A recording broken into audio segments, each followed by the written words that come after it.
Every year, Startup Grind hosts our SG Women Leaders Month, proudly recognizing the accomplishments of successful women leaders all over the world. These women are founders, venture capitalists, engineers, executives, educators, and more who represent our community all around the world. This month's SG Women Month is proudly presented by Google for Startups and Silicon Valley Bank. Woo! Great intro. Awesome. So hi everyone, my name is Charlotte Lee. I'm the chapter director for Startup Grind Philadelphia. I'm also chief of staff for 1776. So really pleased to have two roles where I get to support and connect entrepreneurs in all of the different stages of their journey. As that video showed, and as I mentioned, Startup Grind hosts Women Month every June. I'm very proud to say that Startup Grind Philadelphia has been featuring female speakers for a full year now. Every single month we have brought on a female founder or leader to talk about their work, what it is they're doing, and how they are changing the world. Today, I am so thrilled to be welcoming Adriana, the co-founder of Lilu. We're going to get into a little bit more about her company, but the reason I'm most excited is that not only is she a female founder, but her work supports females as well, particularly mothers. So Adriana, can you take a minute? Will you introduce yourself? Tell us a little bit about the company, and then go ahead and dive into a little bit of your origin story, as you are a superhero, so you get an origin story. A little bit about where you grew up, your education, and sort of what brought you to where you are now.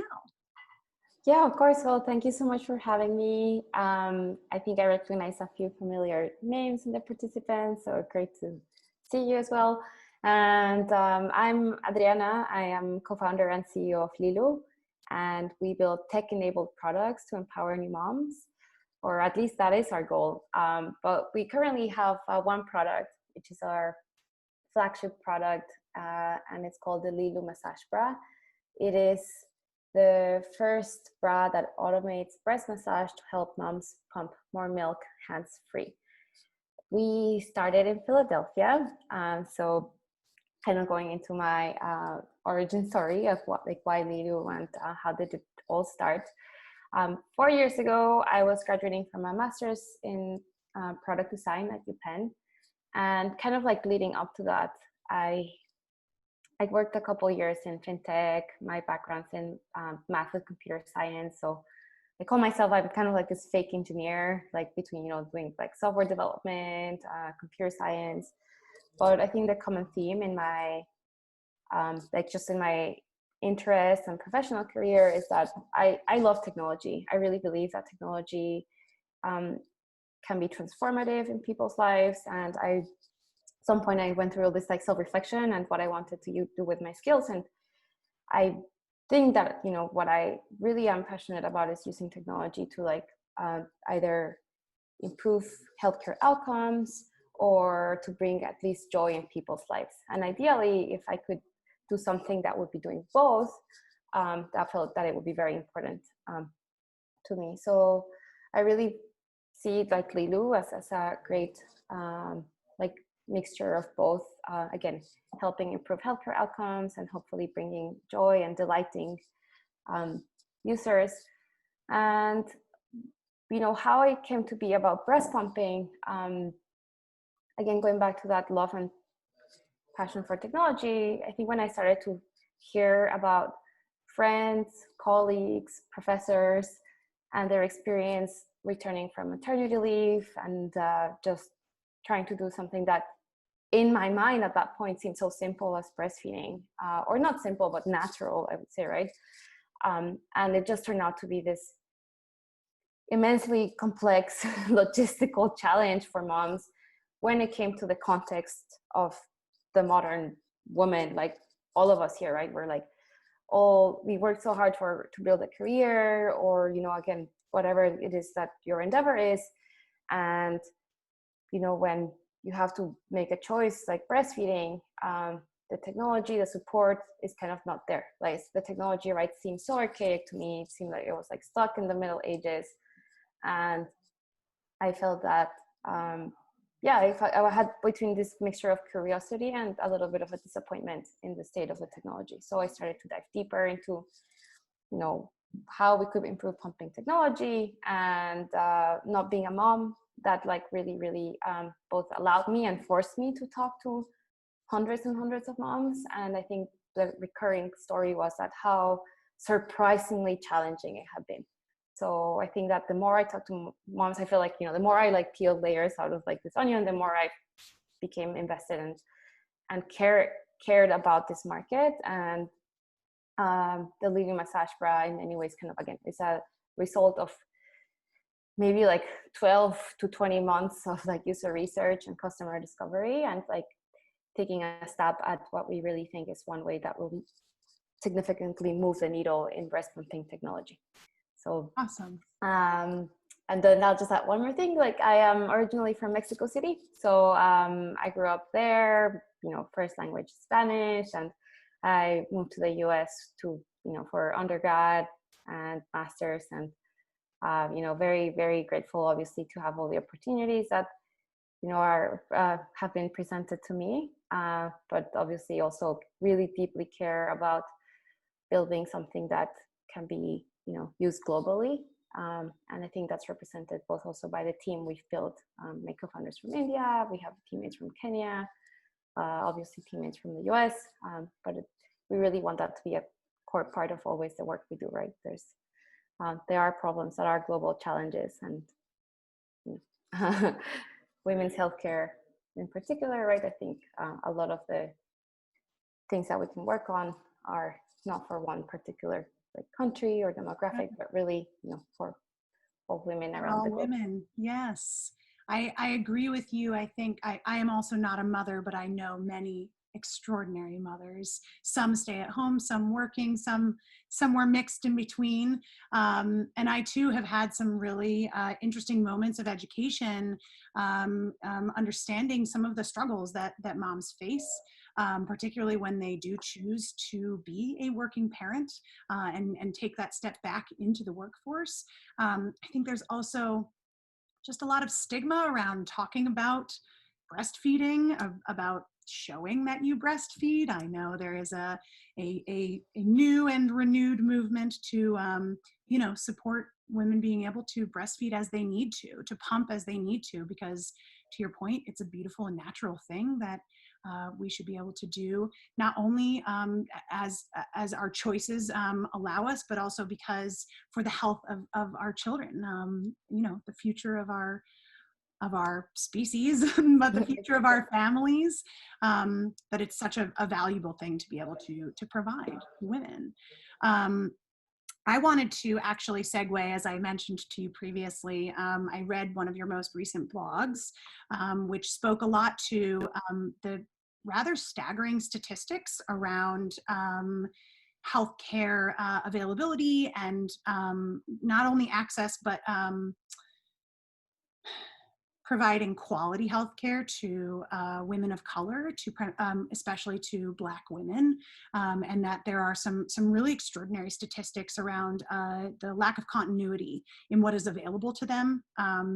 Infant mortality rates, mother mortality rates. I wonder if you could speak to that a little bit, and if there is maybe a tie back to how you see your technology or other technologies being able to bridge that gap, to be able to create equity, equality in care for mothers. Yeah. So I first became aware of those statistics maybe like 2 or 3 years ago. So it was already way. We had already started Lilu, of course, and I first became aware of the big disparities in maternal healthcare for moms of color in the context of maternal mental well-being, right? So the US actually has alarmingly high rates of postpartum anxiety, depression, and other mood disorders. Alarmingly high rates of maternal mortality, also for what is a developed country, right? It's probably the highest for again in the developed world. And what is driving those like really, really, again, surprisingly high mortality rates for moms is actually moms of color. And some of the stats that are really shocking. For instance, the mortality rate for a Black mom with a college degree is 5 times higher than that of a white mom. And so like this, I mean, right, when you put that education like layer on top of it, I mean, it really goes beyond economic or social, right? Because of course there's that, right? I mean, there's the economic disparities, but when you just put like college degree education as a lens on it, and you still have those like huge, right, gaps in mortality rates, I think there's obviously, it talks a lot about some other social or other biases that are happening that end up in such like tragic numbers, right? And again, it's like, I think that when it's sometimes really uncomfortable or difficult to talk about these things, but I mean, that's how we start to make change. And that's, you know, what, I mean, for me, like building Lilu, it's not only about the technology that we can bring, but about also raising awareness about different topics, right? So you mentioned like even breastfeeding, breast pumping, for many years considered a taboo. I think a little bit less now, but it's still very much so, you know, in the workplace, you know, making sure that women feel comfortable speaking about their rights and that they should have a clean and safe space to breast pump. For instance, now with the pandemic, people are concerned. I mean, are there going to be specific, you know, cleaning rules in the breast pump room, right? Because I mean, you're exposed to all these like additional like bodily fluids. So anyway, like I think that when we wrote that blog post, again, that was a statistic that I found so surprising and so shocking, and very few people talk about it. Very few people like know about it, and we see it as our responsibility again to bring those educational and highlight again these disparities, because we know that people that are either following our work or moms that are looking for technologies like ours are moms that are already extra driven to perhaps, right, make a difference and contribute to their society. So how do we see our technology per se like making a difference? It's actually very challenging. I mean, something that we've really struggled with is when I built this company, we did not want to build a product that only you know, affluent moms would be able to afford. However, I mean, you have to also make decisions based on, you know, as a business, right? Like we launched direct to consumer because it was really hard, you know, to launch in many other ways, right? I mean, our goal one day is to have this product be reimbursed by insurance. Maybe it can, maybe it won't ever get there, you know, like, but it's such a long path, and without the right like funding and resources, right? We have to kind of, as a business, make a decision, right? Like we know that this product can make a huge difference for moms. We know that there's already, again, some moms that can afford it. Mm-hmm. And in many ways, you know, they are the moms that are hopefully paving the way so that one day a technology like this that we know can make such a huge difference can be, again, can become much more accessible to others. And what's really interesting and we're really happy about is that we've been, like Lilu, we're such a small company, but we've been built up, we call it, it's our village, right? Everybody that has come to support us. And some of our key supporters actually have been lactation consultants of color. And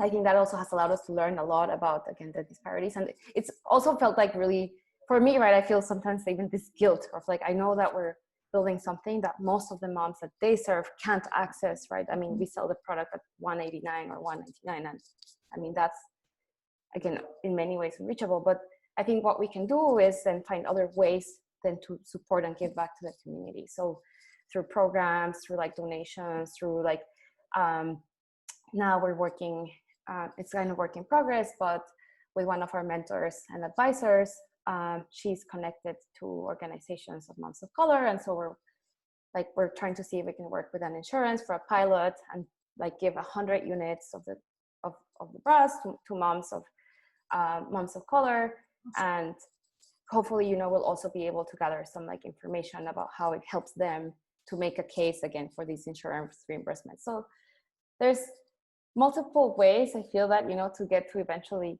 hopefully give back to a community. But in the meantime, I think education, again, like I'm so glad that you brought up that blog post. It's one of the things that we can do. And I hope that a lot of other entrepreneurs, also in their back, how they're building their companies, but they also realize that we have this opportunity and perhaps this responsibility to, like whatever it is that we're working on, like in healthcare, there's so many issues to bring to light. But I mean, if it's something that you really care about, and again, you have this opportunity to highlight, again, like some disparities, I think, that as entrepreneurs, we have both this great opportunity and this great responsibility to do so. I think it is a great responsibility. I think even not as entrepreneurs, I think particularly as women in any space in business, I think shedding light on those disparities, creating opportunities to have the conversations and to create that change is really the responsibility of all of us. And I really applaud you for taking that step and putting that information forward for people to reflect on and understand how they can participate in that. That is very commendable. I'm curious to know where you see where you see your technology developing in other resource accesses for moms or for families, and what some of those other maybe problems you are hoping to solve in future or gaps you are looking to close might be. Yeah, that's always it's such a great question. I think, if you asked me 1 year ago and then you ask me again 2 years from now, it was probably going to continue to change and evolve. Like if I could, wave a magic wand and say, where I want either this company or my skills to go towards, like in 5 years, I'd love to have a brand that goes beyond like breast pumping, right? And really does address like women's health, like just in the breast massage space, right? We've learned a lot about massaging is very important for women recovering from mastectomies and lumpectomies. Massaging applications like this, there's quite a bit of research, and lately, like over the last 3 months, I've heard of like 4 or 5 companies that are using massage to help alleviate cramps and pain from from menstruation. And I think, again, like what's really interesting, or what I find also really interesting, is that up to date, a lot of the research for healthcare has been done on kind of like these not heterogeneous population sets, right? So a lot of the clinical data that we have for medicines and for therapies and for medical devices were done for study expand our brand, or a different part of Lilu that again tackles a broader spectrum of women's health.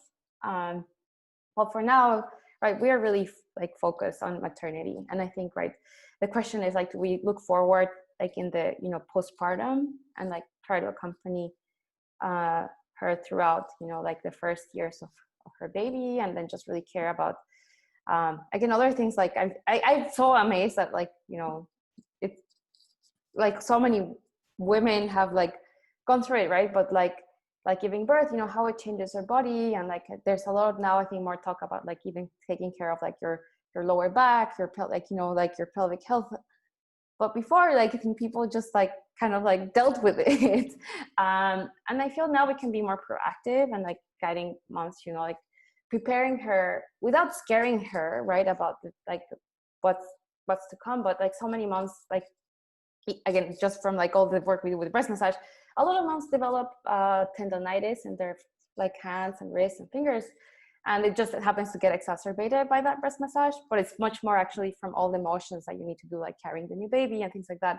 So again, I see all these areas of opportunity where we could either build products, or again just even raise awareness of if you can do some strengthening exercises prior to that, or just again being aware of how your body will start moving differently and just preparing for that. So I see that as an exciting area to be in, and when there's so much opportunity.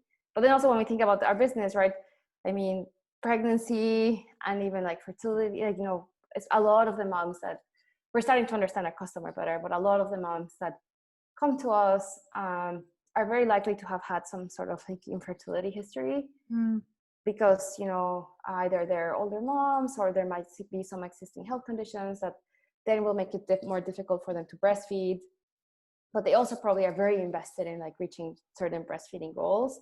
So they're the mom that is really going to try to like, you know,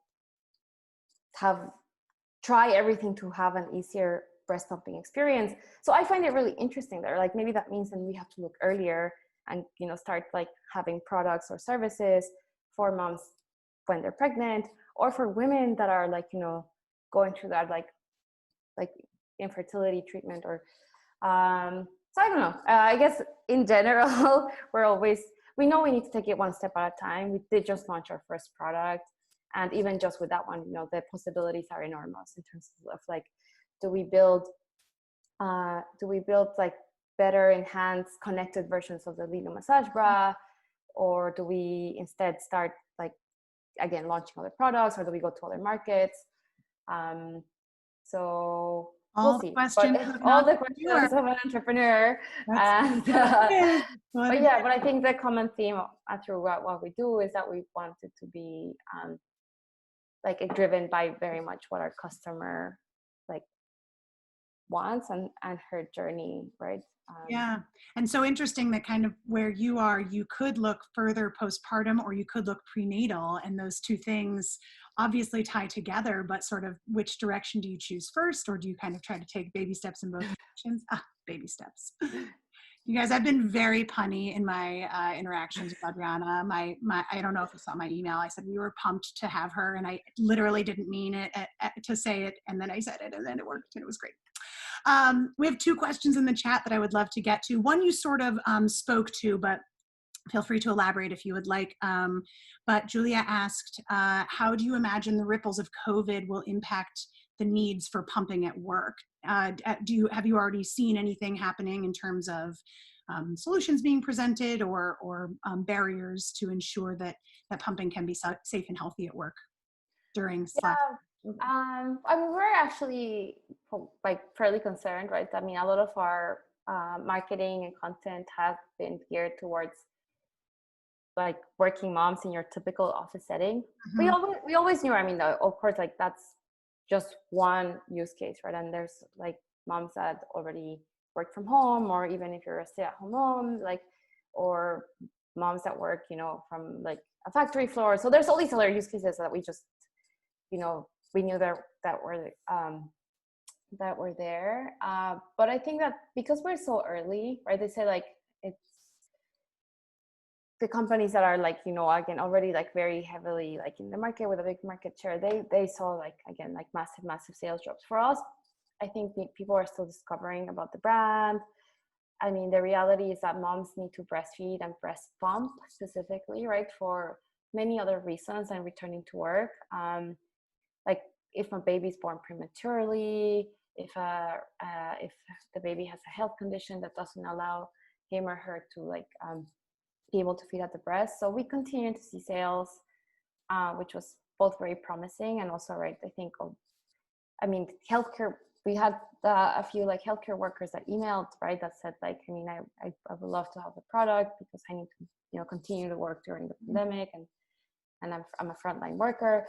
So, right, breast pumping, it's become pretty ubiquitous part of motherhood. So while it's true that I think, yeah, less moms, at least for now, or are going to be pumping in a typical work setting or office setting, that's probably true. But we have so much room to grow, like as an early stage startup, that while that is a concern, it's not, you know, like right now the primary concern. It does beg the question, you know, how and when do we always wanted to add some like digital services, like connecting moms to their lactation consultants, and something that also happened, which is very interesting, is, well, now that lactation consultants cannot see moms in person. Yeah. So we actually got a few interesting partnership proposals, so that lactation consultant groups is like, well, we now need better tools to give moms, right? Because we can't be there to show you how to do that breast massage. So, maybe, like something like this is like, I think it is part of, where like a great example of where healthcare is going, right? It's like, yes, telemedicine will make such a huge difference, but then you're also gonna still need the tools for, for the additional care that you just can't get through a video Yes. conversation. So in a very symbolic way, and again, like I think that the Lilu Massage Bra was a little bit of like, oh, now especially it makes sense for us to talk about it to moms. So I thought that was interesting. And then in terms of, as people, as moms return to work, the other thing is that a lot of moms now, if breastfeeding also already kind of doesn't feel like a choice now, it also, like a lot of moms actually feel like very pressured into breastfeeding, which is not great. But I think now there's actually an additional pressure because there's so much talk about, antibodies and the immunity boosting properties of breast milk. And there's actually some interesting research of people that are looking into antibodies, particularly about like for COVID in breast milk. Wow. So I think a lot of moms actually, were ready to quit breastfeeding and breast pumping, and now decided to extend it. So I think, yeah, again, there's this mixture of like, input. So it's not like very clear one way or another, but I do think, again, breastfeeding and breast pumping are here to stay.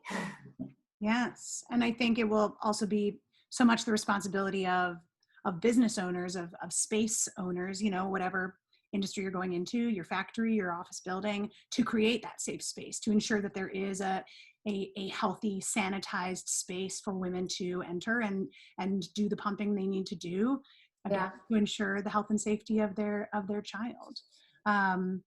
I'm fascinated to know more about the studies of antibodies, maybe to help fight off COVID. I would be very interested to hear more about that research. I would love to pop to this next question. Kristen asked, what are the estimates of the additional milk yield when using your product? Because of the vast difference in price between your product and the non-tech hands-free pumping bra, wondering how potential users make that leap. So tell us your big statistics. Yeah. So we've done a lot of between like our user feedback. We're also working on a clinical trial with the Children's Hospital of Philadelphia to validate or to further validate many of these findings. But on average, we see moms pumping 30% more milk per session. And I think this of course varies a lot depending by mom and, depending the stage in lactation at which she is, depending if she only breast pumps versus both pumps and breastfeeds, or pumps and gives formula and breastfeeds. But to put numbers to it, where we really see, and it's like for us, like really motivating is when we see moms like one of our most recent reviews, right? She said that she would only be able to pump 2 ounces per session without the bra. And then with the bra, she was immediately able to start pumping 4 ounces every session. And now she's able to pump 6 ounces, whereas without the bra, she'll pump 4 ounces. And like, just because of the way she pumps and how often and everything, right? So it actually adds up to 2 more bottles of milk every day. And this can make a huge, this for a mom, again, makes a difference between needing to complement with formula versus not, between like quitting breastfeeding or not. And those are, obviously, like we've had moms that are able to get to double or even triple the amount of milk they pump, and they're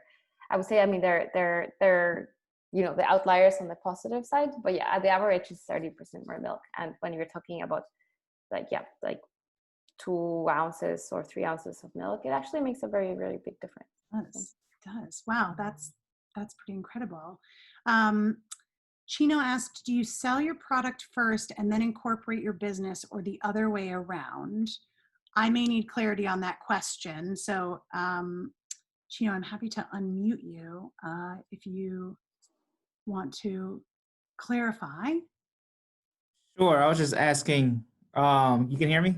Yes. Yeah, I can hear you. Okay, excellent. I was just wondering, when she started her business, did she incorporate like as a C Corp or S Corp first and then start selling the products, or did she go out there and start selling the products and then after Oh, making I some see. money decided to turn it into a business and then incorporate?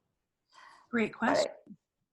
it. No, we actually incorporated the business first. The way Lilu started is we were able to get some grants and cash awards from multiple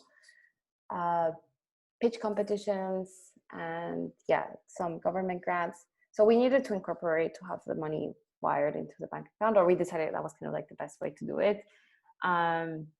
And also to pursue fundraising.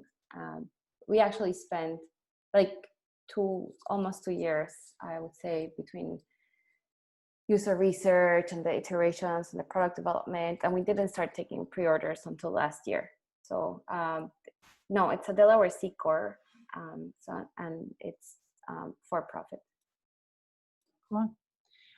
Tell me a little bit about the makeup of your team and any, as you are able to share, about board and advisors. Sort of how did you go about making up your team? Who is there? What expertise were you looking to pull from, both in terms of maternity care and also business acumen? For our advisory board, we're actually really both honored and proud of the advisory board we've been able to build.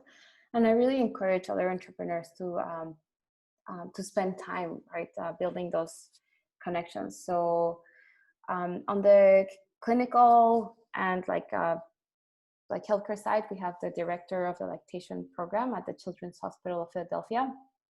And she was a connection actually that we made even before starting Lilu. In many ways, her work and connecting with her and multiple of the other lactation consultants at CHOP is what gave us a confidence almost that we needed, that we were building a product that could make a difference.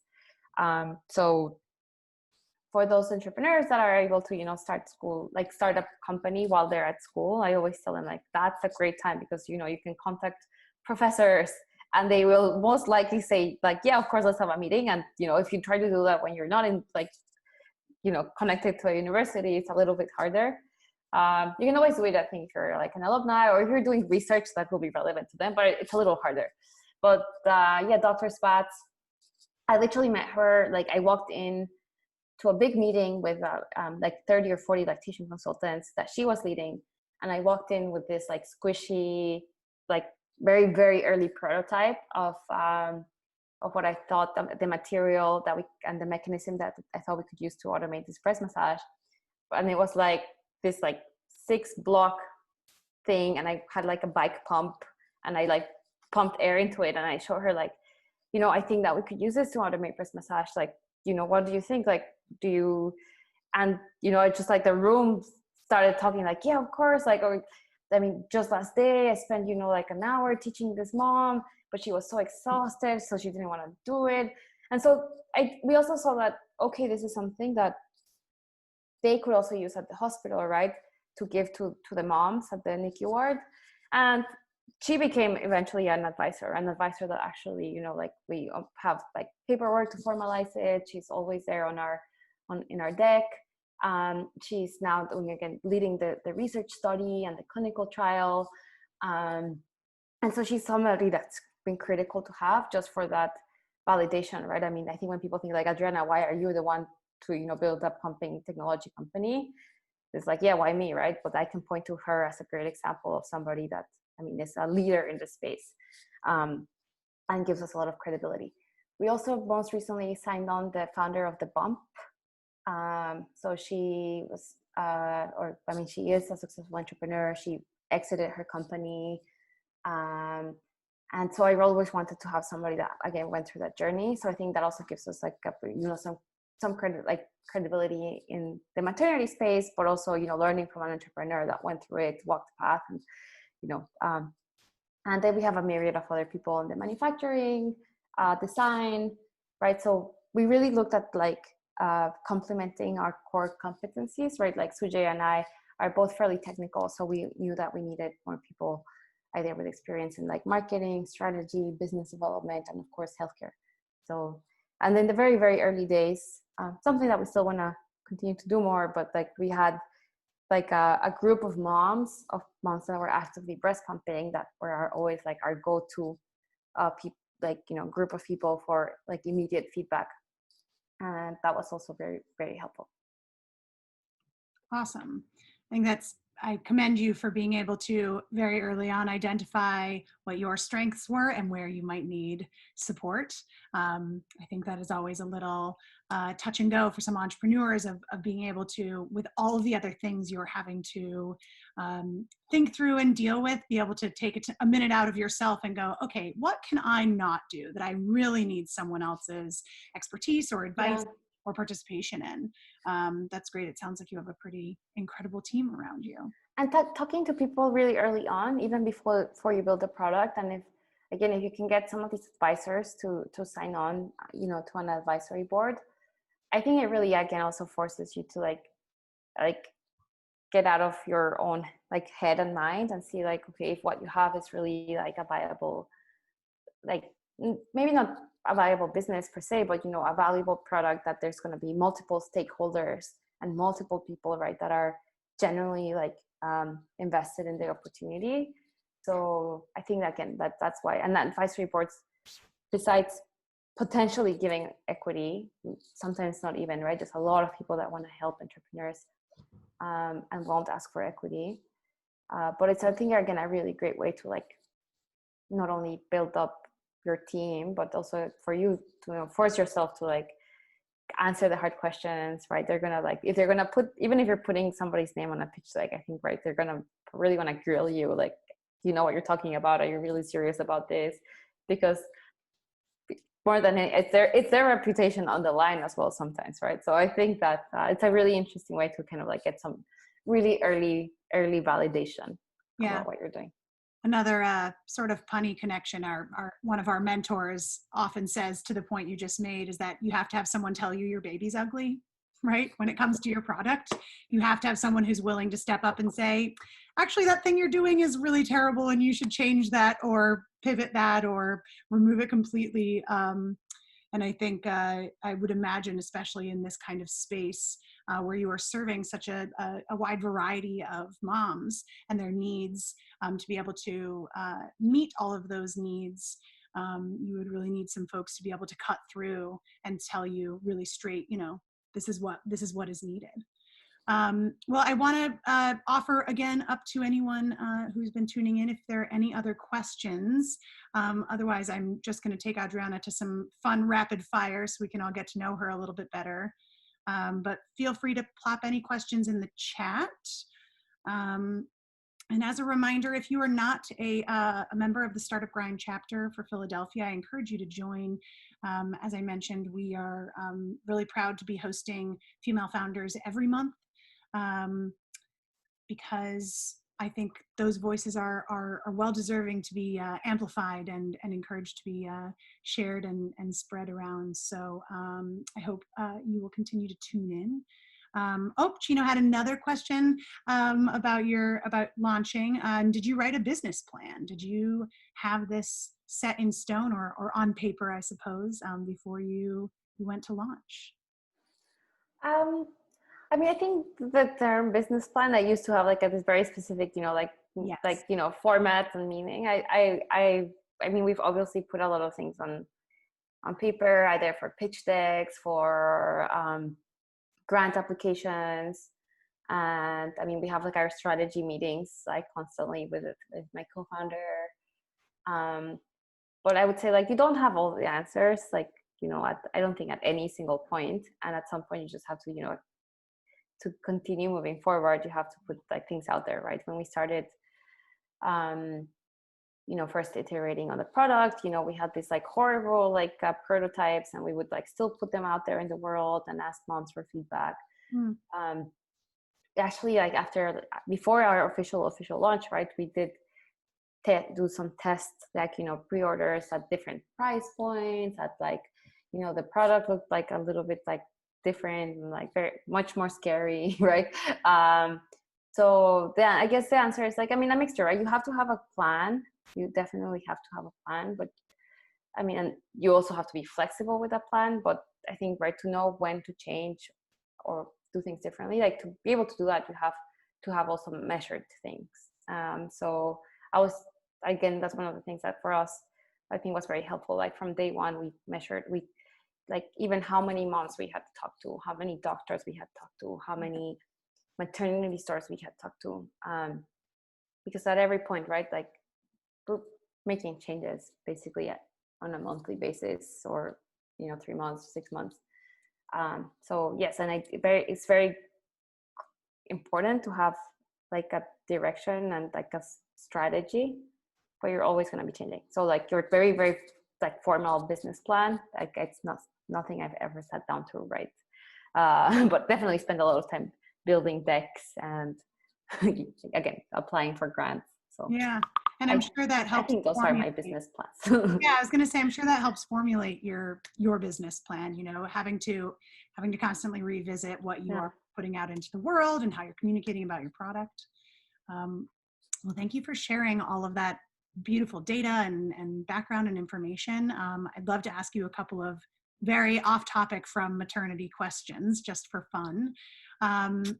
What fictional character do you most identify with? Oh, what a good question. I love it. Or someone very drunk. Maybe I was gonna say either maybe Garfield, just because I love pasta. I also love pasta and math. I think Garfield really had it figured out from a very early time. Exactly. Do you prefer beach or mountains? 99% of the time beach, but sometimes for snowboarding. I'm not very good, but I also do really like it. Yes. But beach, if I had to pick one, beach. Yeah. What's your favorite ice cream flavor?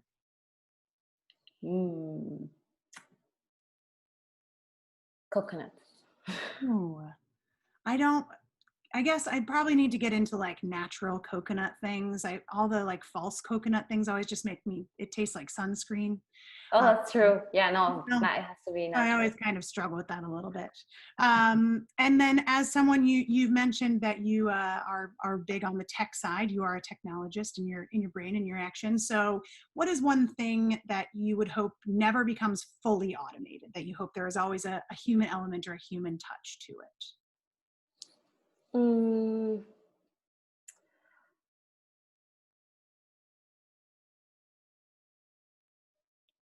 Like, I don't know, perhaps like there's nothing that beats like being able to like a hug. Yeah. Personal interactions. I hope those always remain mostly human. Exactly. Well, just before we go, everyone, as I mentioned, Startup Grind is a huge global community, and I was introduced by another chapter leader to Mary Kay, who's actually tuning in from quite a distance.